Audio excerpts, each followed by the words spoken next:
सुदर्शन चक्र धार्मिक पुराणों के अनुसार सबसे विनाशक हथियारों में से एक है। श्री कृष्ण के सुदर्शन चक्र से जुड़ी कई कहानियां पुराणों में मिलती हैं।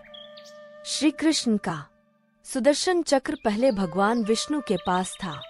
जैसा कि हम सभी जानते हैं, श्री कृष्ण भगवान विष्णु के 8वें अवतार थे। भगवान श्री कृष्ण के सुदर्शन चक्र के बारे में भागवत पुराण में वर्णित है कि सुदर्शन चक्र किसी भी वस्तु को खोज लाने में सक्षम है। इसे सबसे अधिक विध्वंसक माना जाता है, जिससे भगवान श्री कृष्ण द्वारा क्रोधित होने पर इसे धर्म के संहार के लिए प्रयोग किया जाता था। लेकिन क्या हुआ जब सुदर्शन चक्र को अपने ऊपर अभिमान हुआ? उन्होंने हनुमान जी को भी रोकने की कोशिश की। क्या परिणाम हुआ, आइए जानते हैं इस वीडियो में। मगर उससे पहले आप हमारे चैनल को सब्सक्राइब जरूर करें और बोले जय बजरंगबली की। धार्मिक कहानी इस प्रकार है। एक दिन श्री कृष्ण अपनी द्वारिका में रानी सत्यभामा के साथ सिंहासन पर विराजमान थे और उनके कारण सुदर्शन चक्र भी उनकी सेवा में विराजमान थे। बातों ही बातों में रानी सत्यभामा ने व्यंग्यपूर्ण लहजे में पूछा कि हे प्रभु, आपने त्रेता युग में राम के रूप में अवतार लिया था। सीता आपकी पत्नी थी, क्या वो मुझसे भी ज्यादा सुंदर थी?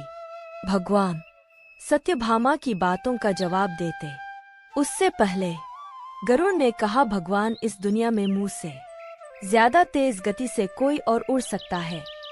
तब तक सुदर्शन को इस प्रदर्शन से रहा नहीं गया और वह भी बोल उठा, भगवान, मैंने बड़े बड़े युद्धों में आपको विजयश्री दिलवाई है। क्या संसार में मुझसे भी शक्तिशाली कोई है?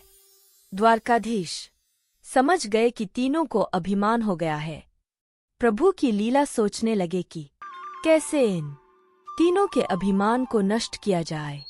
तब भगवान ने फैसला लिया और गरुड़ से कहा कि हनुमान को बुलाओ, उनसे कहना कि भगवान राम माता सीता के साथ आपकी प्रतीक्षा कर रहे हैं। गरुड़ भगवान श्री कृष्ण की आज्ञा लेकर हनुमान को बुलाने के चले और सत्यभामा से कहा कि देवी, आप सीता के रूप में तैयार हो जाएं। श्री कृष्ण ने राम का रूप धारण कर लिया। तब श्री भगवान कृष्ण ने सुदर्शन चक्र आज्ञा देते हुए कहा कि तुम महल के प्रवेश द्वार पर पहरा करना। मेरी आज्ञा के बिना महल में कोई भी प्रवेश न करने पाए।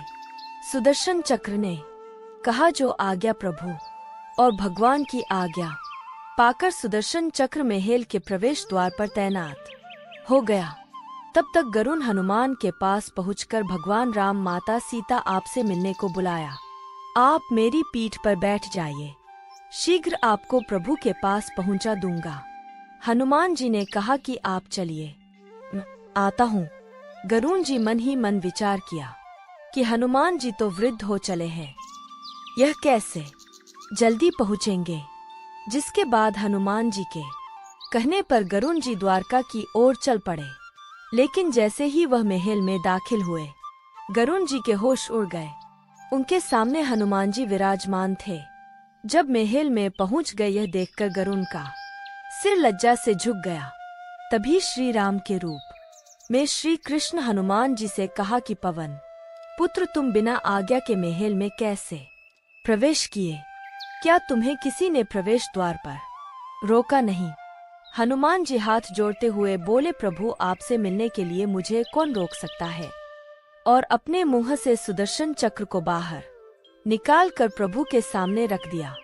उसके बाद हनुमान जी ने कहा कि इस चक्र ने रोकने का तनिक प्रयास किया था, इस फैसले के विपरीत आपसे मिलने आ गया, मुझे क्षमा करें। भगवान मंद मंद मुस्काने लगे। अंत में बजरंगबली ने हाथ जोड़ते हुए, प्रभु, मैं आपको पहचानता हूँ। आप श्री कृष्ण के रूप में मेरे राम हैं। लेकिन आज आपने माता सीता के स्थान पर किस दशीको का सम्मान दे दिया? आपके साथ सिंहासन पर विराजमान है। और यह सुनते ही रानी सत्यभामा का अहंकार चूर चूर हो गया। रानी सत्यभामा सुदर्शन चक्र वह गरुण का गर्व चूर चूर हो गया था। वह भगवान की लीला समझ रहे थे और तीनों के आंखों से आंसू बहने लगे और वह भगवान के चरणों में झुक गए। भगवान अपने भक्तों के अहंकार को अपने भक्त हनुमान जी के द्वारा दूर किया। अद्भुत लीला प्रभु की। इतना ही नहीं, बजरंगबली ने बहुत से लोगों का घमंड तोड़ा है। इसलिए हमें कभी भी अपने ऊपर अभिमान नहीं करना चाहिए, क्योंकि कोई और हमसे ज्यादा बलशाली और बेहतर हो सकता है। सच्चे बजरंगबली के भक्त भक्ति और समाज सेवा के साथ साथ धन की रक्षा करते हैं। बोलो जय श्री राम। हम ऐसी ही कथा आपके समझ लाते रहेंगे। इस वीडियो को लाइक और शेयर जरूर करें। साथ ही हमारे चैनल को सब्सक्राइब करना न भूलें। जय बजरंगबली।